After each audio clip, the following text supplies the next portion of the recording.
What's up guys, ATCG here, welcome back to Yu-Gi-Oh! Deck of the Day. Today we're doing the deck with a new structure deck, Sacred Beasts. Finally, we can actually call this archetype an actual deck. Props to Konami for actually trying to make this deck work. I think it turned out a lot better than a lot of us expected. When it was first announced that the Sacred Beasts were going to get a structure deck, pretty much everyone thought that it was going to be a waste of a structure deck and there was no way that a deck could be created around these cards. But Konami actually proved us wrong. They made some really good cards that have a lot of synergy with the Sacred Beasts. They actually revolve around the old cards, so it's not like it's a completely new deck that does not even care about the actual Sacred Beasts. No, the Sacred Beasts are a crucial part of the deck, and I'm going to make this two-part segment. I'm going to do a casual deck profile of the deck for those of you who want to use all the Sacred Beasts and that you like also the Armatile Fusion monster and you want to utilize that too. So I'm going to do that first, and then I'm going to do a competitive deck profile that is going to focus around like bringing more negates on the field and actually utilizing the power of the deck and all the actual good cards that it has. So let's see if you guys want to see both. I will start with a casual deck profile because I'm pretty sure most of you are here for that. But if you want to use the deck in a more competitive level, comment down below if you want to see that too. I'm going to do that really soon. If you like the video, drop a thumbs up, subscribe to the channel so you don't miss the new content. And now, let's get to the deck profile. So first of all, we have the three Sacred Beasts, one of each, one Raviel, Lord of Phantasms, one Hamon, Lord of Striking Thunder, and one Uriah, Lord of Searing Flames. Very nostalgic cards for all those GX fans out there. I know you guys are really happy for this. So this was made just for you, the most iconic monsters from GX. They actually are very good in the deck, except Uriah. Uriah is a little bit weak because you don't utilize his effect of having a lot of traps in the grave to boost him up, but you can still destroy a back row. They're level 10, which comes up sometimes.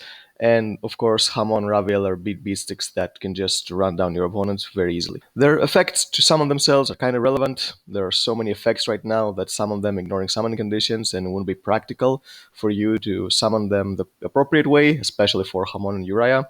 Konami did try to give us a few cards that help them summon them, like Kagemaru did in the anime, where he didn't send face-up spells or traps continuous to the grave. He just tributed set spells or traps, but still it wasn't very practical, and the effects of ignoring summoning conditions are much better. But it's very easy to get them on the field. Like, it's very easy to get at least two of them on the field. Very easy. And this is because of the next few cards I'm going to show you. So let's begin with the copies of the new support, 3 copies of the Dark Beckoning Beast. On summon, it adds you any of the Sacred Beasts, or any card that lists one of the Sacred Beasts, which is basically any card in the archetype. And also it gives you an additional normal summon for any Fiend with 0 Tango Defense, which is either the good old Dark Summoning Beast that we used to have before. Also, there's one new card that you can summon with this. It's really good. So it helps you get a lot of monsters on the field. The next one is Chaos Summoning Beast. You can tribute this to special summon any of the Sacred Beasts from your hand, of course ignoring summoning conditions, otherwise you wouldn't be able to. And also you can banish this from the grave to add Fallen Paradise, which is the field spell of the deck, which is actually a really good field spell. We did have it before, it was not a new part of the deck, but it was not very practical to use because it wasn't easy to get the Sacred Beast out on the field. But now, not only is it a searchable field spell, so you don't need to learn multiple copies of it, but also you have easy access to the Sacred Beasts to utilize the broken effects of the field spell. 3 Chaos Core. This card is kind of a gimmick. It helps you use Dimension Fusion Destruction more easily because you can just send all the Sacred Beasts from your hand or deck to the grave when this card is targeted by an attack or an effect. It gets counters for each one you send. You take no damage the turn you use this effect, and it avoids destruction by removing one of those counters. It's not the best card in the world, but in this build I'm showing you right now because you want to use Dimension Fusion Destruction to go for game. It's actually important because you need to have access to all 3 Sacred Beasts as quickly as possible, so you can just fuse them all away to summon a monster that's basically a Utopia double for the deck. You just summon a 10,000 beater that you can just one-shot your opponent with it. 3 Dark Summoning Beasts. This card is really good. The only problem with it is it's level 5s, but the extra normal summon from your Dark Beckoning Beast actually helps you tribute this very easily. You can tribute it to special summon any of the Sacred Beasts from your deck. Also, it's very easy to get this with a lot of the search cards. It's a 0/0 Fiend, which is actually really huge. And also you can banish this to add any of the Sacred Beasts. So you basically get access to 2 Sacred Beasts just with this card. And the last monster is the Cyframe Gear Gamma package with 3 Gamma and 1 Driver. It's actually really important for a continuous spell in this deck to resolve. because it helps you start off your combos. Also, your Dark Summoning Beast tribute itself for cost to special from the deck, so your opponent can ask that.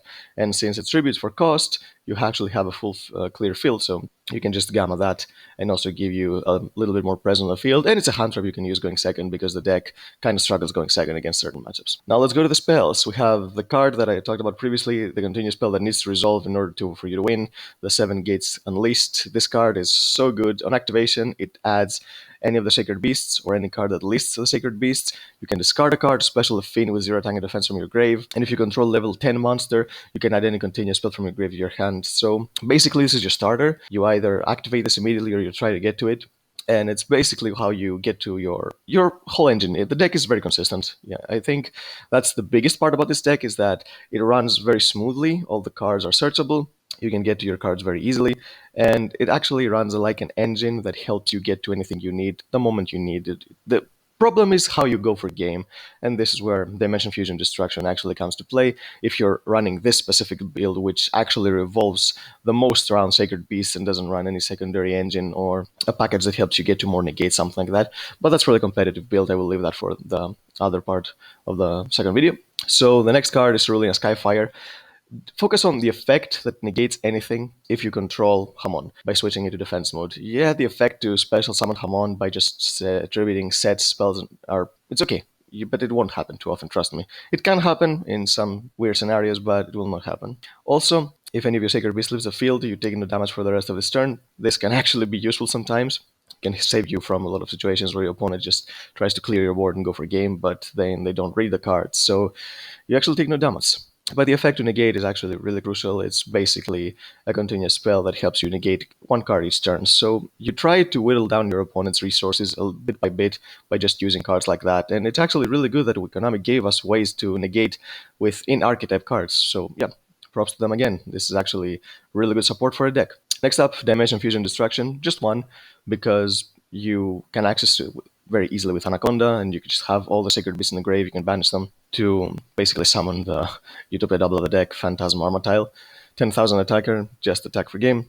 Very easy card. This is basically a win condition of the deck if you just don't beat down your opponent with Uriah, Hamon, and Raviel. Basically, Hamon, Raviel, Uriah is not going to get too big in this deck. Actually, he can get 4,000 attack points, but yeah, it will take like a very grind game for all those traps to go to the grave. One Fallen Paradise, just one because you can search it with your Chaos Summoning Beast. It's a very good card. It makes all your Sacred Beasts untargetable. They can be destroyed by card effects. And if you control any of them, you can just draw 2 additional cards during each turn. So you get to dig through your deck very fast. So, yeah, it's a really, really good card. 3 Allure of Darkness. Basically, all the support of the deck is darks. The Sacred Beasts are not darks, just Raviel, but all the Beckoning Beast, Summoning Beast, and Chaos Cores are all dark, so you just dig your deck very fast. 3 Call by the Grave, same theory with Gamma, because you need some cards to resolve in order to get to your plays, because sometimes just one 7 Gates Unleashed is pretty much your only play, or maybe your Dark Beckoning Beast is your only play, so you need to make sure that this plays go through. One Foolish Burial, send your Chaos Summoning Beast to the grave to search your Fallen Paradise, or you can send any of the Sacred Beasts you're missing to go for Dimension Fusion Destruction. 1 for 1, because your Chaos Summoning Beast is very important, so you need to get to it as fast as possible. 1 Upstart, just to make the deck a little bit more consistent. And the traps. This trap is actually the reason the deck has a winning condition against most decks. Sacred Beast Awakening. This card is so good for this deck, it's basically a better skill drain. Because if you control level 10 monster, first of all, you can add a continuous trap from your graveyard to your hand. You can add another copy of it, or you can add the actual skill drain, which of course I run in the deck, because the deck is a beater-based deck. But depending on how many Sacred Beasts you have on the field, it actually has different effects. So 1 plus, each time your opponent summons a monster, you gain life points equal to that monster's attack. So it has a built-in null-none effect that gives you life points. But 2 or more, you can negate all monster effects activated on your opponent's field. So this is so good. Basically, the play of the deck is to try to get Hamon and Raviel on the field turn 1 and have this set. So it's basically you have a skill drain and 2 4,000 beaters. That's actually really good. You can imagine that most of the decks cannot deal with something like that unless they deal with Strap first. They won't be able to play. And if you have all 3 on the field, it's basically a Macrocosmos for your opponent, but you will not get all 3 Sacred Beasts on the field turn 1. It's very difficult. But having 2 on the field turn 1 is very practical. So yeah, the skill drain effect is really, really good. And of course the 1 skill drain, because basically play 4 copies with Sacred Beast Awakening.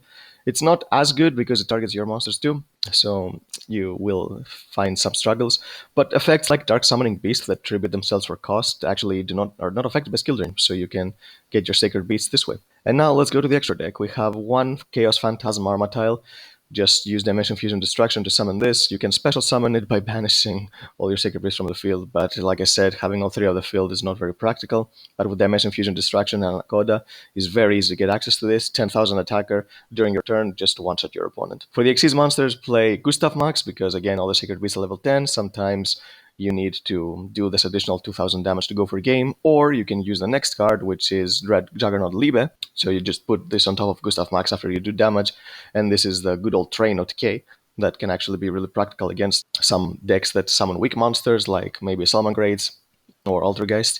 You can just run them down. Play 2 Synchro monsters because of Gamma, 1 Berserker of the Tenny, just another layer of disruption you can have. People used to summon Omega with your Tenny, but with your Gamma, but this card is actually much better because it's basically a second part of Ballardor's effect, if you know what I'm talking about, just banishes anything that activates. Also, it has a really good effect that keeps it attacking more times and boosting itself, so it's actually a really good attacker too. And 1 Scarlight, because when your opponent tries to negate something, if they already have an established board and they just try to negate your Dark Summoning Beast, then you can just summon your Scarlight and then just nuke the field that way. For the Link monsters, 1 Almirage, because all your monsters are really weak and this helps you go into Hita. 1 Anaconda, to get easy access to Dimension Fusion Destruction and just go for a game with Armatile. 1 Hita, because like I said, you can summon Almirage very easily, and if your opponent has something like a Phoenix in the grave, or if they're playing a deck like Salamangreat, you can just steal all the monsters and Link Climb. The Nightmares, 1 Cerberus, 1 Phoenix, 1 Unicorn, pretty standard, just get rid of the problematic cards. And now the Link 4s are kind of situational, you don't really get to summon them a lot, you actually need to have maybe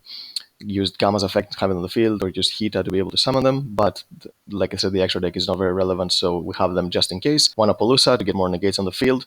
Zeroboros is actually the one you will summon most likely if you use Hita to steal Link 2, because it's a really good card. If your opponent has activated cards like Orochi or Desires, then this card becomes really big and can actually be a huge disruption. And the 2 Borals, 1 Borreload, 1 Borosword, to either go for game or deal problematic monsters. So yeah, that's the deck, guys. It's a really fun deck. It's actually a really consistent deck, which to my surprise, Konami actually managed to make this deck consistent and playable. I will show you, like I said, a competitive version of this.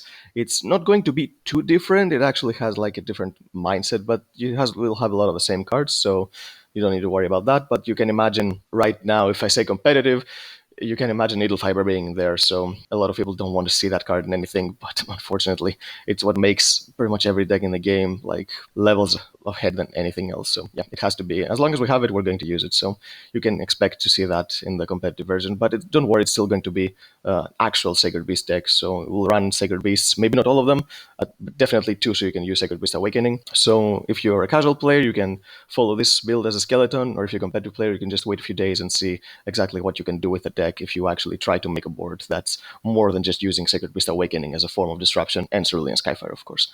So yep, that's it, guys. If you liked it, like the video, subscribe to the channel, and hit the notification bell so you don't miss our upcoming content, and we'll see you next time.